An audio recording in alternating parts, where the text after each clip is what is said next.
Hello and welcome back to Old Hammer and Tongs. So in my last video, you will remember, I'm sure, I was getting some orcs ready for the Old World Army Challenge next year. So the challenge is that you paint a whole army in 6 months. So I had a box of Road Trader plastic space orcs. They'd been built by a wonderful, very imaginative 10-year-old back in 1991, I think. So I took lots of photos and videos to immortalise those conversions and then took them apart with my hobby knife. In the process, I nearly lost a finger, but I'm happy to say they're all here, all present and correct. And I thought you could join me for some more hobby time. So I've just worked through these Meridian Miniatures. These are from a recent Kickstarter. It's an orc circus troupe, and they are just glorious, glorious, full of character, super old hammer, and they're going to fit in very nicely with my Old World Army Challenge Bad Moons project. I want lots of weird in that project. So as part of that, I've got this. So those of you who are big Hero Quest fans may remember from one of the from one of the supplements, there were 4 wizards, and you got wizards and sorcerers from different factions, and this was the orc character, who I think is just absolutely brilliant. Please excuse the light, it's a very gloomy day in London today, but anyway, I think this is beautiful. So finally going to paint him up. I must have had him for 25 plus years, and he's going to be one of the weird boys in my Bad Moon army. Bad Moons, of course, have a larger amount of war compared to other orcs. This is partly due to the huge amount of teeth that they have, which makes them richer than other orcs. And so they have the capacity to have lots of weird boys. They also are big fans of flamboyant colours. Now, fortunately, that fits in with my own hobby loves for eccentricity and bright colours. So I'm very excited about doing some more Bad Moons and this year's challenge. I mentioned last time that last year, or this year in fact, 2024, I dropped out of the challenge after the first month. Proved quite tricky balancing it with childcare, but I've got big hopes for 2025. If I can succeed in finishing 4 miniatures, then I'll have done more than I managed in 2024, so that will be good. This is actually a really neat mould. Thank you, Old School Games Workshop, for that. There's a really good level of detail on there. I'm not sure if you can see with this poor lighting, but it really is a beautiful sculpt. I'm not sure who sculpted it. Please do shout out if you happen to know. But going to look really nice as a Bad Moon, and there was very little work for me to do there. A wee bit on the base. Let's neaten that up a bit. There we go. So who is next? Who's next on Hobby Board? So here we go. So this is a classic Pain Boy. Look at that. Look at those. I mean, those are almost tongs, old hammer and tongs, but they don't look like they're particularly accurate medical implements. So this is from Games Workshop 1989. Again, I'm not completely clear on who the sculptor is, so please do shout out in the comments if you know. But it's another really beautiful model. I'm looking forward to painting some Pain Boys. I've not done it before, but there's some new paint effects, new to me at least, which I'm quite excited. Oh god, I nearly broke that bit off. Which I'm excited to experiment with. So I'll be giving those a shot. I'll be keeping you updated, of course.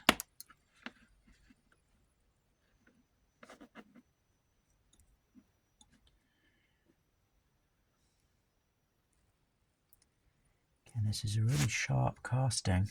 There's not much on there that needs to be cleaned off. Look at this. Look at the level of detail. I'm not sure how well you can see, but there's like little tiny spikes on his boot ends. Really nice. And then he's got various other very painful looking implements. A tiny saw there. Excellent. Fit in very nicely. So there's one of my Pain Boys.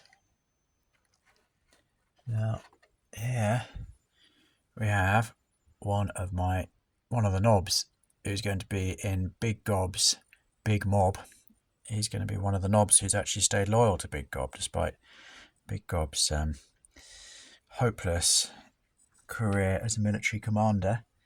So the narrative that I've created is that Big Gob is the son of a very successful orc war boss who had a huge mob and went around the universe terrifying everyone, plundering and growing and growing and growing in strength. Then he died and Big Gob took over. Now Big Gob enjoyed the luxury that came with his dad's successes, but was less martially minded and just went around shouting at everyone and telling everyone how great he was. So he's lost a bunch of campaigns and a large part of his mob has deserted him. So he's really down to the bare bones. He's got some freebooters who he's paying with teeth, of course. He's got a few very loyal knobs, a very small mob, no longer a big mob, and then some people who are so eccentric that they are happy to serve him in the form of mad boys and weird boys. And this is actually an Old School Miniatures from the company Old School Miniatures war boss. I think he's awesome. He's got that real rogue trader orc look where there were lots of different varieties of orc, including almost a crocodile face here with this jutting jaw. So I just noticed another bit there. Big teeth. He looks great. So he's going to fit in very nicely with my knob section. So yeah, we'll have him in there. There we go. Pretty much got him cleaned up, ready to paint. Well, actually, he needs to be primed first, doesn't he? Let's not jump the gun. So let's do another pain boy while we're here, because I'm in the sort of pain boy mood. So this is another original Citadel miniature, another one from 1989, a fine vintage. Again, if you know the sculptor's name, please do shout out in the comments. I mean, that is quite a surgical implement, isn't it? It's who needs precision when you've got a kind of saw, and then he's got a sort of meat cleaver there. He's got some knives, a sort of clamp. Looks like he's sewn his own clothes together. Looks like someone's also sewn the lid of his head on at some point, so at least he knows what it feels like. Again, this looks like a really, really clean sculpt, so I don't think there's going to be much for me to clean up here.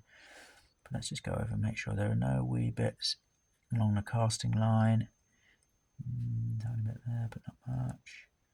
Oh, I think this fella's almost good to go.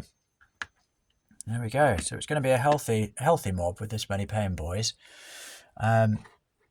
So here we've got a pretty spectacular weird boy. So this is actually an orc shaman from Knightmare Miniatures, and I'll stick links to all of these down below. But what a beautiful model there is. So much detail here.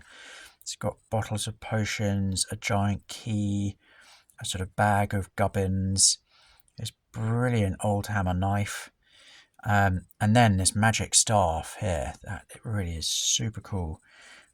So this is going to be one of my weird boys. Oh, also look at this at the front. There's a teeny tiny goblin, a Gretchen, holding a book. So this is a miniature that could very easily work in a fantasy setting. I'm of course using him as a weird boy, but he could fit into either.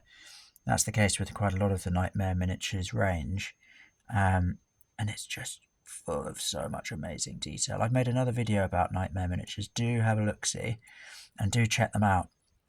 They're based in Spain, I think. They are super nice and they are super old hammer.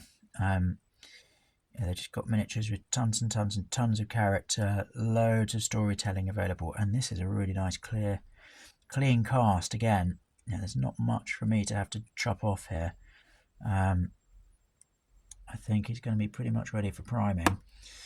That really is very special because there's so much detail on here. There's lots of potential for little bits and bobs to be sticking out, bits of flash, but nothing there. So there we go, ready to go already. That's brilliant, isn't it? Now, here we go. This is a brilliantly eccentric model from Foundry. So Foundry have a fantasy range called Warmonger Miniatures, and when I was up for Bring Out Your Lead, I absolutely plundered the Foundry shop and they've got this amazing character in there. So most of Warmonger Miniatures are pretty fantasy based, but I am going to be including some in this army, and I'll come back to them in another video. But this guy, he was just a sort of one-off, and he is going to be a brilliant weird boy. He really fits that circus setting from the Meridian Miniatures I looked at. Chainsaw, honk honk, sort of clown's rough. Really, really gorgeous. And again, a really fantastic model. So Warmonger, again, they make some really good old school minis that fit in very nicely with Rogue Trader, because there's a lot of crossover potential. And also for those early Warhammer Fantasy Battle editions, they are brilliant. I made another video about that visit. It was an emotionally charged day. I thoroughly enjoyed it. It wasn't what I expected it to be at all, in a really good way. I met some legends and sat with them and just sort of listened in awe. But we were all treated as equals. They weren't sort of sat there lauding it up. They were inviting you to sit with them and then sharing their stories with you and listening to your stories. So it was really, really an awesome time. And I also, like I said, really plundered the foundry shop. So there's loads of stuff that I'm planning for this Bad Moon army and also for other future projects. Again, there's not much work to be done here. Tiny bit on the trumpet. Let's give that a bit. There we go. Make sure it's nice and smooth. There we are. Look at these braces. This is such a cool model. Truly, truly eccentric. I'll need to base this one. There we go. Yeah, I think that's almost good to go. It really is the kind of clown that you never want to see at the circus. So I don't think it's going to go very well for you. So there we go. Thank you very much for joining me for a bit of hobby time. I've got, oh, hold on, I'm going to do one more while we're on. There's also a mech boy. Now, Bad Moons aren't really that bothered about vehicles. They're more of a kind of weird faction, weird clan. So they like to use war and then blow up their weird boys. But they can have vehicles, and I'm planning to paint up a rhino in their colours. So I do need or want a mech boy in there somewhere. So I've got this little fella who is an original GW model. Oh, he's got a bit of blue tack there from his past owner. He's GW 1989 again. So super cool, full of character. He's got a spanner and a kind of whip, as you do. So he's going to fit in really nicely. Not much to do here, just a bit of, I think, someone else has put some blue tack on him for some reason. But there we go. Anyway, I'm going to crack on with this now. But I just wanted to say hello, reassure you I've still got all my fingers, and for you to join me for a bit of a hobby time. I'm enjoying this. It's a joint double whammy, double winner, because it reminds me that I really should be making videos and getting them out there. And it also reminds me that I really should be finding hobby time. So thank you so much for making all that possible. And thank you for joining me. This is Old Hammer and Tongs. You can follow us on Instagram at Old Hammer and Tongs. And also you can like and subscribe if you'd like to. That would be awesome. We've got lots of lovely videos. Please do share them with all your hobby-loving friends. Thank you, and I'll see you next time. Bye-bye.